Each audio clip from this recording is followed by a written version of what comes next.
Shalom. Hari ini kita akan renungkan kitab Yeremia pasal 13. Teksnya ayat 1 sampai 14. Dan sudah dibagi dua paragraf. Paragraf yang pertama, ayat 1 sampai 11. Orang Yehuda akan dibuangkan seperti ikat pinggang yang sudah lapuk. Paragraf yang kedua, ayat 12 sampai 14. Buyung mereka akan dipenuhi dengan anggur, dan seluruh orang Yehuda akan mabuk dengan anggur dan akan membantingkan sampai mereka hancur. Kesimpulan hari ini, seperti ikat pinggang termasuk kepada manusia, Israel dan Yehuda juga harus terikat dalam Tuhan supaya menjadi umatnya. Tetapi mereka menolak Tuhan sehingga mereka dibuang ke negara Babel. Selama mereka membudakkan di sana, kecongkakan mereka akan lapuk.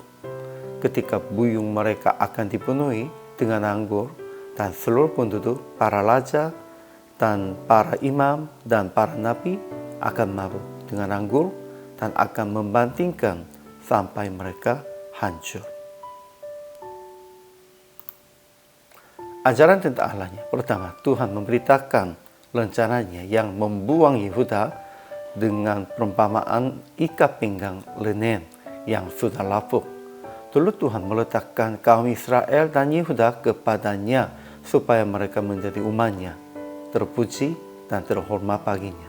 Tetapi akhirnya dibuang sebab lapuk.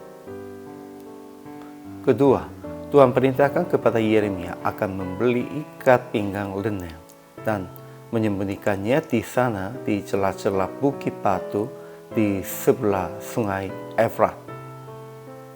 Ketiga, Tuhan menceritakan akan orang Yehuda membantingkan seorang kepada yang lain sampai mereka hancur dengan perumpamaan buyung mereka dipenuhi anggur.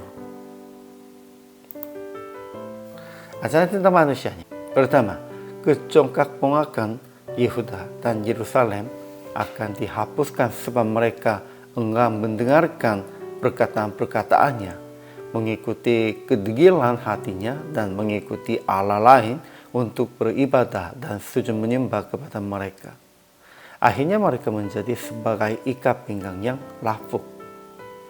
Kedua, orang Yehuda mabuk dalam hal-hal yang jahat seperti mabuk dengan anggur, dan mereka membantingkan sampai mereka hancur.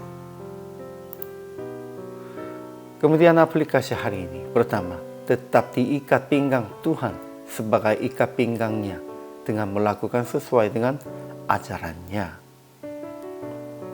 Sebenarnya Yesus Kristus dan Tuhan sudah memilih kita sebagai ikat pinggangnya. Ya, Tuhan itu bukan untuk memakai kita, itu untuk memuliakan kitanya. Namun, kita sendirinya sudah memilihnya tempat yang lain begitu. Jangan, tetap diikat pinggang Tuhan aja. Kedua, jangan menjadi mabuk di dalam hal-hal yang jahat atau hal-hal yang luar Tuhan. Kita hanya sepertinya mabuk kepada Tuhan, kepada anugerah Tuhan aja. Ketiga, jangan membanting dengan siapapun. Hal itu menjadi penyebab dihukum. Ya, dengan siapapun damai di dalam Tuhannya. Sehingga praktik hari ini menjadi anak Allah dengan diikat dalam Yesus. Harus diikat sepertinya lanting di dalam pohon anggur Yesus juga. Dan jangan mabuk tentang hal-hal yang duniawi apapun. Ya, jangan mabuk tentang hal-hal duniawi, dan hanya kalau mabuk dalam firman, dalam anugerah Tuhan, begitu aja. Hari ini juga selama melayani, Tuhan Yesus memberkati.